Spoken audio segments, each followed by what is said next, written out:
Do you ever wonder where something like this comes from? I do all the time. And a few years ago, I decided to try to find out, to kind of conduct a little investigation and trace this. This is a double quarter pounder with cheese back to its origins. I went so far as, in fact, to buy a steer, which I followed to his home. And this is a feedlot.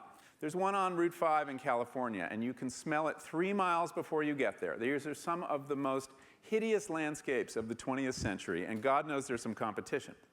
In fact, the neighbors of this call it Cowschwitz. This is where our burgers come from. But I realized when I was there that I had to go further still, that in fact the burger comes from cornfields and soy fields in the American Midwest where the feed is grown to feed the animals on these feedlots, and that once I went there, I had to go back still further to the oil fields of the Middle East, because all that feed is grown with petroleum-based fertilizers and pesticides. So really, you're all the way in the Middle East when you're finding the source of that burger. And when I got into the intricacies of this food chain, I realized that it was not only very complex, but deeply implicated in 3 of the most serious problems we face. First is the energy crisis, the healthcare crisis, and the climate change crisis. How so? Well, 20% of the fossil fuel we're burning in this country goes to feed ourselves, to produce this kind of processed food. $500 billion of our healthcare costs are going to treat preventable chronic diseases linked to the American diet. And as much as a third of climate gases, greenhouse gases, are being produced by the food system. But I also learned a couple hopeful things. One is that any changes we can make to make this food system more sustainable, less reliant on oil, more dependent on the sun, will yield very impressive dividends in all 3 of these areas, helping to solve these problems. I also learned something else very hopeful, and this is something you all learned in elementary school, and that is that all food, every calorie you have ever eaten, comes ultimately from the sun. And that as long as the sun is still shining, theoretically it should be possible to figure out a way, and that's what I want to talk about today, to feed ourselves from the sun rather than from those oil fields. Now, to understand how we got here, because I want to take you back to the past, present, and give you a look at the future of our food system, we have to go back before World War II, because that's when a big change comes. Now, we all have some image of what farming was like back then, because these are the images that are still used to sell food to us today. You know, the small family farms, the chickens and the cows roaming around, the picket fences, the red roofed barns. We use this image to sell food today, even though now it is just a literary conceit. But that is pretty much how it was.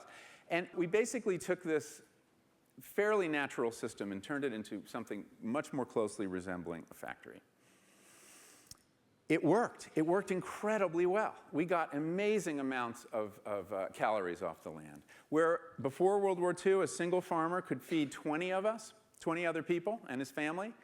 Now, a single Midwestern farmer can feed 150 people, one person. These are the most productive humans who have ever lived. And the benefit to us has been that food has gotten a lot cheaper. Whereas in 1910, we spent about 1/4 of our income to feed ourselves. By 1960, that had gone down to 18%, and today it is under 10%. That is less than anybody who has ever lived as a percentage of income, and less than anyone else on the planet. So that's the achievement. But as much as we acknowledge that achievement, we have to, I think, be equally clear-eyed about the costs, because as it turns out, cheap food is incredibly expensive. And I want to talk to you about 3 of those expenses. The first is, as I've suggested, to do this, grow food this way, takes huge amounts of fossil fuel. It's the only way to do it. That is what we have replaced all that human energy with. And every step in this process is really, we're applying more petroleum to the system. To grow the food, to process the food, to move the food around. We have the most incredible supply chains now. I don't even think people are fully aware that when you order sustainable salmon in a restaurant here from Alaska, okay, that's weird enough, it's that far away, but it's supposedly sustainable. Well, the odds are that that salmon has been flown to China to be filleted and then flown back here to be eaten by you. I don't know if you can smell it, but this is a very fresh double quarter pounder with cheese from McDonald's. And I want to show you how much oil goes into producing this. It's my oil. Now remember, the oil is in the fertilizer. That's how you make that nitrogen fertilizer. And the oil is in the pesticide. So this is an 8-ounce glass. Okay, that's about 8 ounces. But that's not all. You need another 8 ounces for the processing and to move it around. And another 8 ounces. And 2 more ounces. 26 ounces of oil to produce this burger. You know that old expression of the grandmothers, you can pay the grocer or pay the doctor?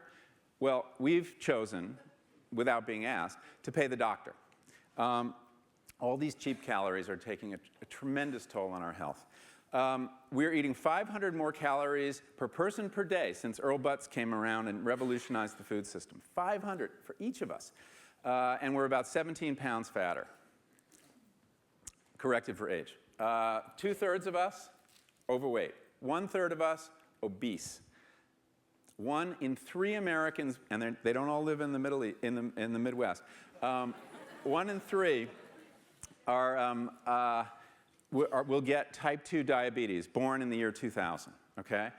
That takes 7 years off your lifespan, which means this generation, on current trends, will be the first in American history to have a shorter life expectancy than their parents.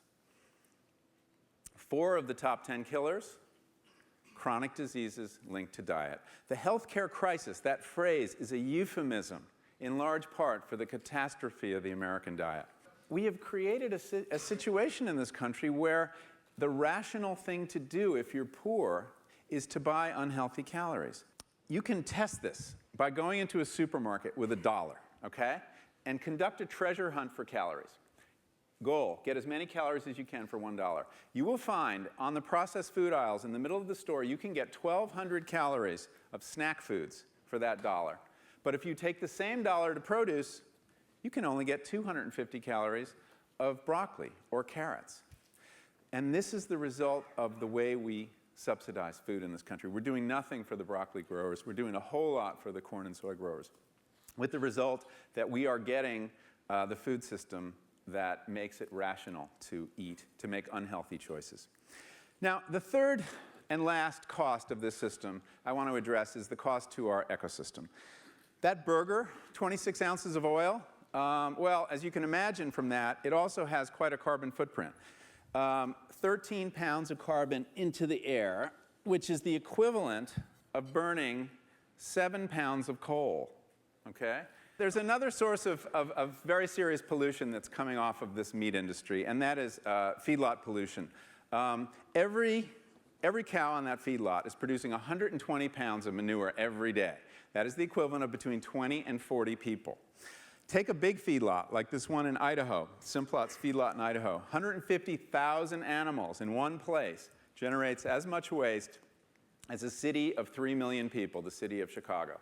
But there's a key difference. The city of Chicago has to treat its waste because there's something called the Clean Water Act and the Clean Air Act. Those laws are not enforced when it comes to feedlots in this country. So they simply collect their waste in giant lagoons, they exhale greenhouse gases and leak antibiotic-resistant microbes, antibiotics, pharmaceuticals, pollution of all kinds into the ecosystem. And that is why these feedlots have become the biggest source of pollution in this country. So that's the bad news, and there's plenty of it. But I want to talk a little bit about some good news. You see, it need not be a zero-sum game as long as the sun shines and we have this new energy coming in. So how do we get there? That's the hard question. How do we change this industrial system, which certainly has its defenders and will fight back? Well, we need new policies. We need to replace the Earl Butz era of incentives for big farmers to grow lots of corn and soy, and we need a farm bill that is a food bill that has the interests of eaters and farmers equally in view. And we need to change those incentives to encourage our farmers to grow more real food and less industrial raw materials. We need incentives for them to diversify. We need incentives for them to basically use their land to create more soil. And we can do that. But make no mistake, it will take a powerful political movement because there is an agro-industrial complex in this country that will fight any changes, especially in the subsidy system. But farmers are not going to diversify unless they have markets. So we need to work on re-regionalizing the food system. We need a set of policies that will encourage local food economies to form. We need that for many reasons. We need that to get access, to improve access to fresh food in our inner cities, in our food deserts. We need that to reduce so that farmers can diversify, which really is the key to solar farming, is multi-cropping. And we need that to lessen the amount of oil that goes into our food.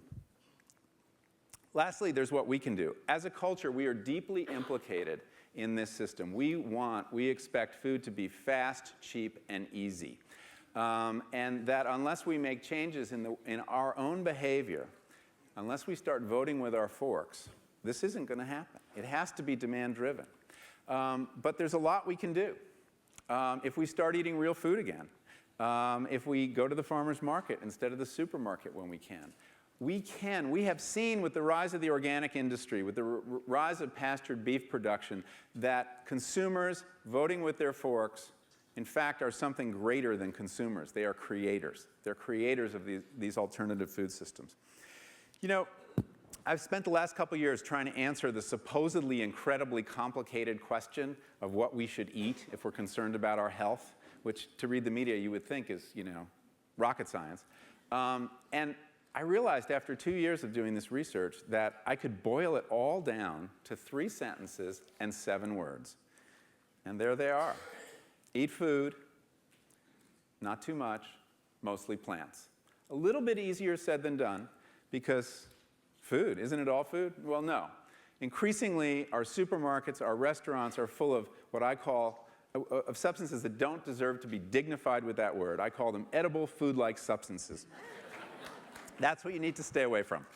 Not too much, 500 calories a day more since 1980. Focus on quality rather than quantity. And mostly plants? Well, if all of America went meatless just 1 day a week, if we had a meatless Monday, it would be the equivalent of taking 20 million mid-sized cars off the road. It's a big deal. 3 other things you can do that are equally revolutionary. One is plant a garden. This may seem very small. It's not. If you invest $70 in a home garden, you can yield $600 worth of produce in the first year. This is people say organic produce is very expensive. Well, not if you grow it yourself. We have so much non-productive land that could be sequestering carbon and feeding us and giving us exercise, all without fossil fuel. The second is get back in the kitchen and cook. A lot of our problem has to do with the fact that we've allowed corporations to cook for us. They don't cook very well. They cook with far too much salt, sugar, and fat. And the only way we're going to get back control of our diet and control of our food system is by cooking again and involving our family in it too. And the third thing that I think is so obvious as to not need stating, but in fact, in modern America does need stating. It needs stating, but there it is eat meals. Eat food at tables with other people. I know, this doesn't sound radical, but it has become that. 20% of our food is eating in the car today. We're eating in front of the screen. We're eating in front of the television. We're eating on the run. Food is not just about fuel. Food is about communion. So I don't know what our food system is going to look like in 5 or 10 years, but I am confident it's going to change. Because we can't continue to have a food system that burns so much oil. We're going to run out of at least cheap oil and probably all oil. We also can't continue to spew greenhouse gases from our food, not when we don't need to. But I also know that as long as we have visionary farmers, we will figure out how to do this. And that, as long as the sun still shines, there's one free lunch in this world, in this universe. And of course, that free lunch is called photosynthesis.